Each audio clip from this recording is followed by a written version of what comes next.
हाँ जी मेरे राइडर साथियों, कैसे हो आप लोग। तो आज हमारे पास फिर से ये जो ट्रैक मडोन 2023 मॉडल Di2 इनेबल्ड, तो ये बाइक के साथ आज हम हैं। तो आज इसी बाइक के बारे में बात करेंगे, इसकी स्पेसिफिकेशंस के बारे में बात करेंगे और इसकी जो खास बातें हैं वो मैं आपको बताऊंगा।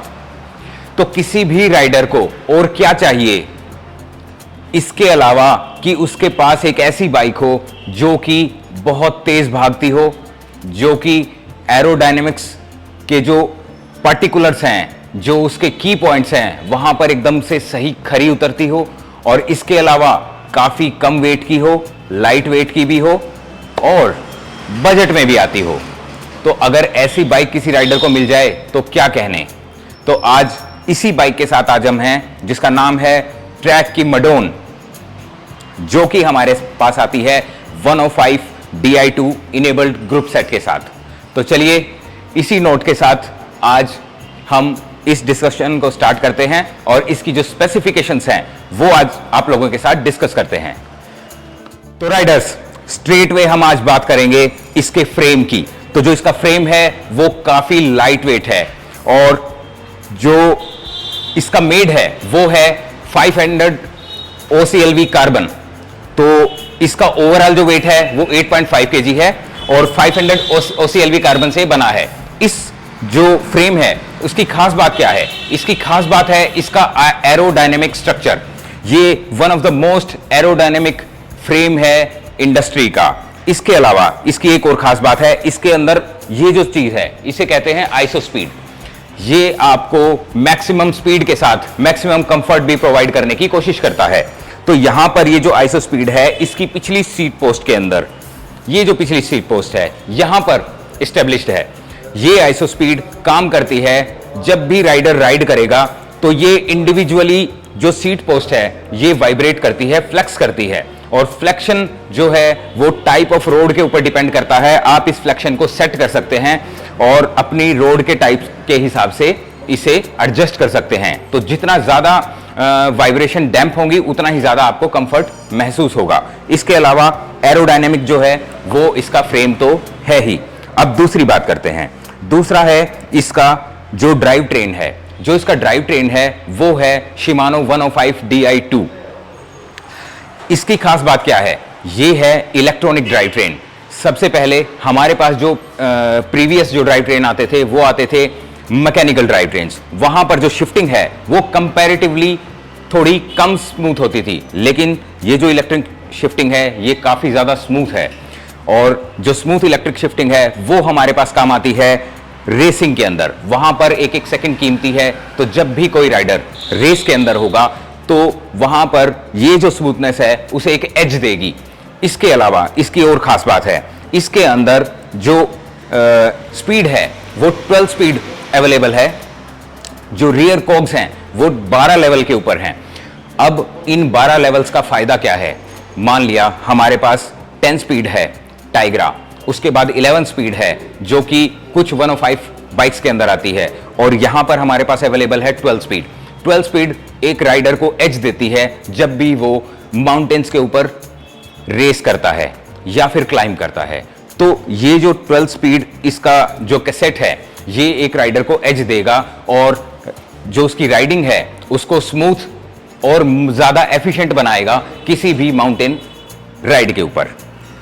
इसके अलावा इसके अंदर एक बैटरी है, ये बैटरी ऑपरेटेड है और जो मेरा अंदाजा है, जो मेरे को रिव्यू इसके मिले हैं, लगभग एक सिंगल चार्ज में मोर देन 1000 किलोमीटर जो है ये बाइक जो है ऑपरेट की जा सकती है। So friends, we're gonna talk about the wheels first. और wheels अगर अब हम आपके बारे में इसके बारे में बताएं आपको, these are carbon wheels। अगर आप थोड़ा सा और डिटेल में जाना चाहें इसमें तो ये कार्बन के Bontrager Helios Elite 50 wheels हैं ये।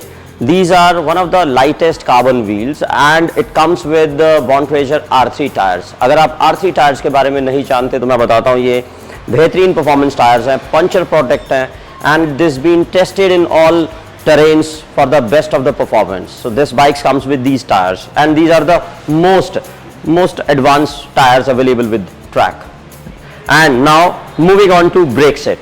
सो ये flat mount hydraulic brake set के साथ आते हैं। These are the most powerful brake sets. अगर आप किसी भी क्लाइमेट में आप इसको राइड करें, किसी भी टेरेन पे आप इसको राइड करें, you will get the most efficient braking performance. ये हाइड्रोलिक शिमानो का हाइड्रोलिक ब्रेक सेटअप है and this is the most powerful brake setup they have. And now moving on further to the saddle, this is the most important, the most comfortable position I'll say a rider get into this. This is with ventilation given in between, and this is a carbon seat post to keep this most aerodynamic. They have given the shape also just to cut the air, and the lightest seat post ever. अगर हम इस saddle की बात करें तो ये most comfortable position में आता है जब आप रेसिंग पोजीशन में होते हैं। So you need a short length because to be into the aerodynamic position, आपको ज़्यादा आगे बेंड करना पड़ता है, and these saddles are specifically design to handle that position, right? So moving on to the handlebar, the next thing which is most important, ये handlebar specifically design है to give you the most comfortable position, and ये आपका ready to move and clip on arrow bar clip on के साथ आता है। अगर आप एरो पोजीशन पे आना चाहते हैं तो you use normally aero bars in this, and this handle bar is compatible for all the clip ons for this aero positions, right? So this makes this bike lovely proposition of most value product in this category.